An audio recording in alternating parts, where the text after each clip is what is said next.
We all have it. And we all use it. And it keeps us connected with our families and friends and businesses, and it's got great cameras. Ahoy, this is Zdenka. Today's video will be all about smartphone filmmaking. Everything from the basics for beginners. How to set up the camera, how to use the lenses, how to actually film, the best filming apps, gimbals, log profile, all the way there. Everything you need to know to get the best video possible from your smartphone right now.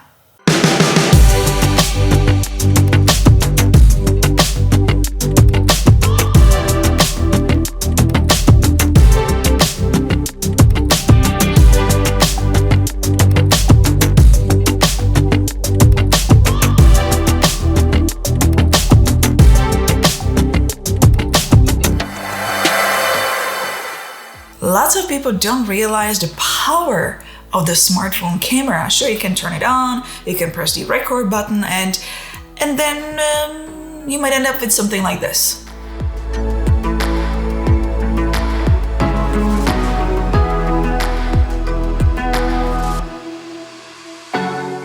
No, you can do better. You can end up with something like that.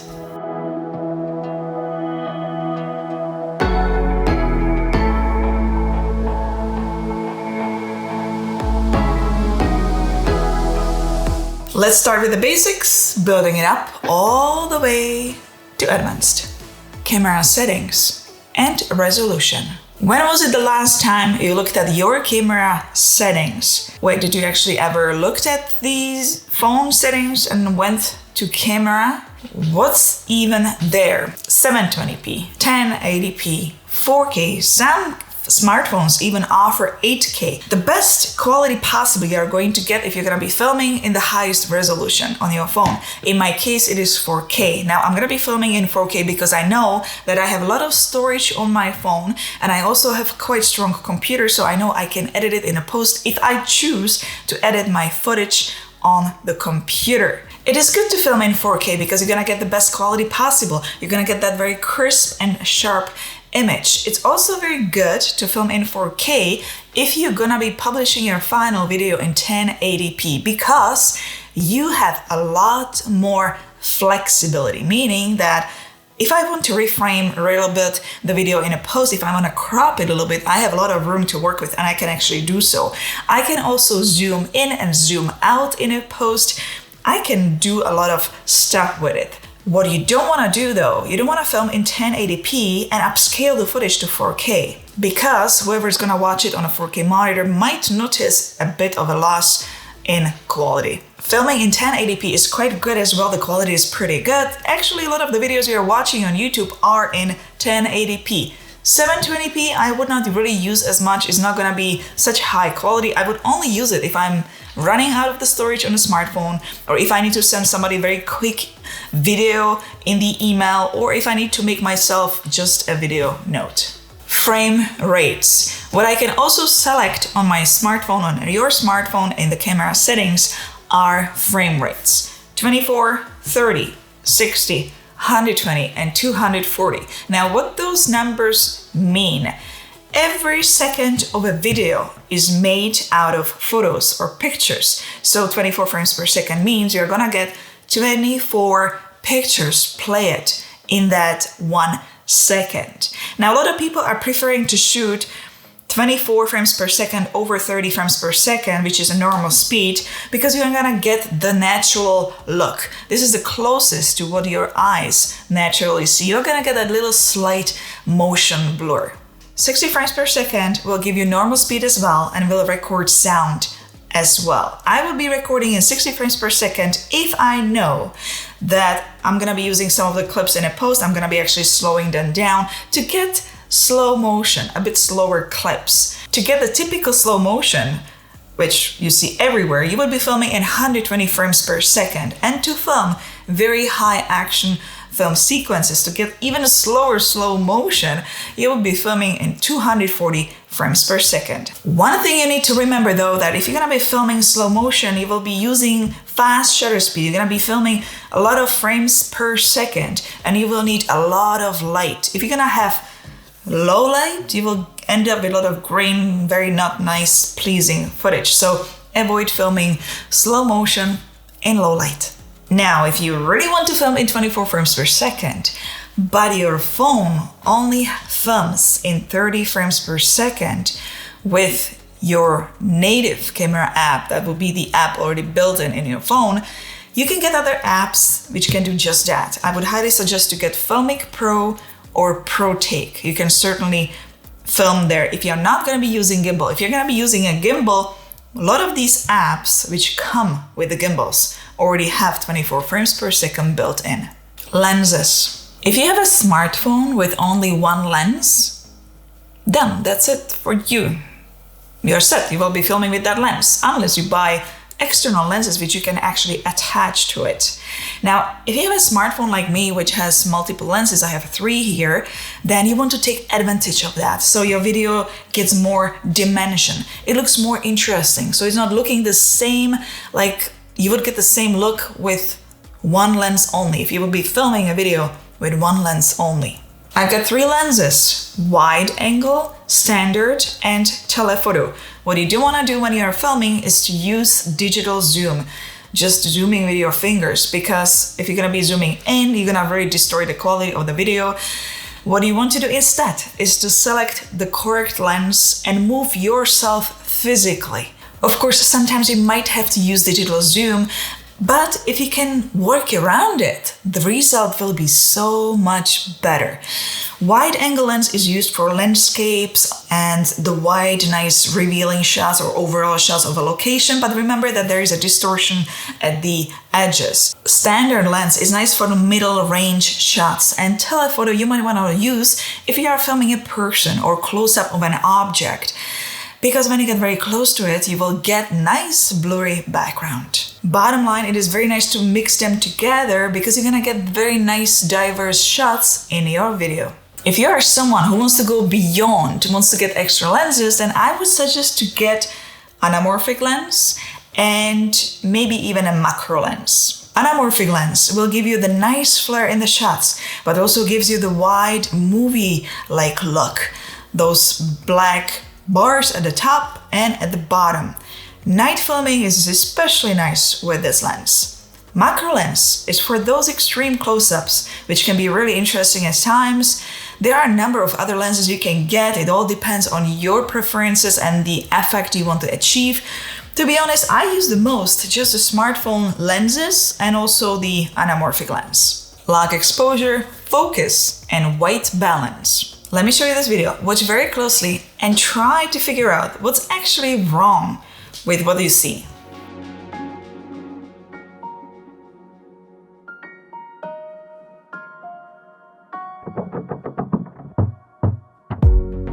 What is wrong with the video? Automatic exposure, automatic white balance, and the focus was not good at all. Did you notice how the video was suddenly getting lighter and darker, lighter and darker? I was kind of flickering. Did you notice how the colors suddenly shifted and the focus was a little bit off too? Before you press the record button, get in a habit to locking up a few things. If your smartphone native app allows you to select correct white balance, then do that, lock it up. If it is sunny, use sunny. If it is overcast, use overcast. If it is shade, use shade. If you don't do that, whenever you change your angle, colors will change. You should also lock exposure so it's not getting brighter and darker on its own. Tap on the screen and hold until it is all locked. Now watch out, as it will also automatically lock the focus as well. Now let's be honest, the native camera app on the iPhone is not the best. It is very basic. It doesn't really allow me to control everything the way I would like to. So, as I mentioned before, those apps, Filmic Pro and ProTake, that's something I would choose to film with because I can control pretty much everything. Apps. Since I'm talking about apps, let me give you a list of apps. For filming handheld without a gimbal, top of the list is ProTake, as it has insane stabilization. This is not a free app, but you can access some features there for free. Filmic Pro is another one I would recommend. I would also like to recommend Moment app, which is available on Apple devices. When it comes to editing, if you have newer or stronger computer, I highly suggest free DaVinci Resolve. It is a very powerful program, quite similar to Adobe Premiere Pro. You can do pretty much everything there. If you are editing on the phone, there are many apps available. I use iMovie on Apple. LumaFusion is excellent as well. On Android, Filmora Go would be the way to go. Filming handheld. For those who don't have a gimbal, you will get a smoother video if you are filming not with one hand, but you're holding your phone with both hands and moving slowly and steady the entire body. Now, if you want further stabilization, you can use app ProTake. Here is a sample video where I'm walking, filming handheld.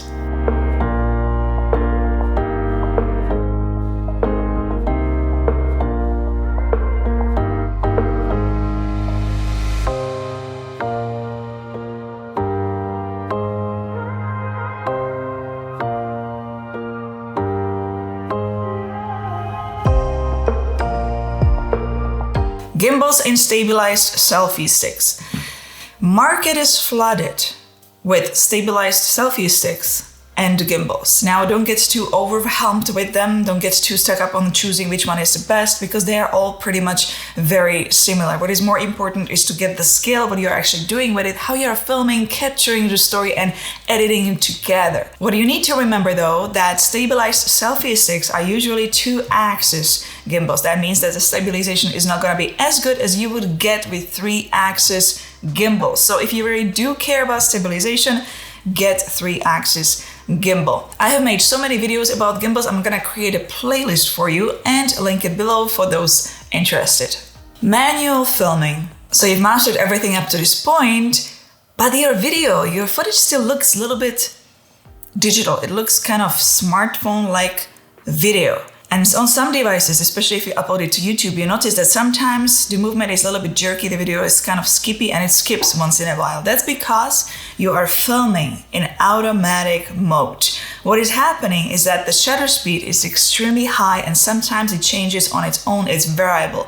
So what you need to do, you need to film in manual mode. You need to bring the shutter speed down, you need to double it. So if you're filming in 24 frames per second, your shutter speed should be 1/48th of a second. But for that, you need ND filter. Now what's that?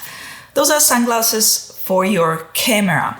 Now, filming in manual mode is a whole different chapter. I'm gonna link tutorial, which I luckily created in the past, below the video for those, again, interested. Sound. When you're recording sound on your smartphone, the latest smartphones have pretty good microphone already built in, but if you want a little bit more professional sound, then I would consider getting external microphone. And there are so many to choose from. The tricky part will be to figure out which one is actually compatible with your smartphone. For my smartphone, which iPhone 12 Pro, I like to use lavalier microphone just because when I have it clipped on me, I can move away further from the camera and I can still be heard. So here's a sample of me talking on a smartphone with a built-in microphone. So this is the sound you are going to get if you are not going to be using any external microphone, but you're going to be using just the internal built-in on your smartphone. And here's the sound I get on this smartphone with lavalier microphone. And this is the sound you are going to get if you're going to be using external microphone. I have one right here. Log and color grading. If you're someone who wants to control the final look of the video when it comes to colors, you might consider filming a log profile. It is very flat looking like image, no contrast, no colors and stuff like that. What you need to do, you need to color grade that in a post or applied LUT preset. Now you can film log profile in Filmic Pro, ProTake, Moment app.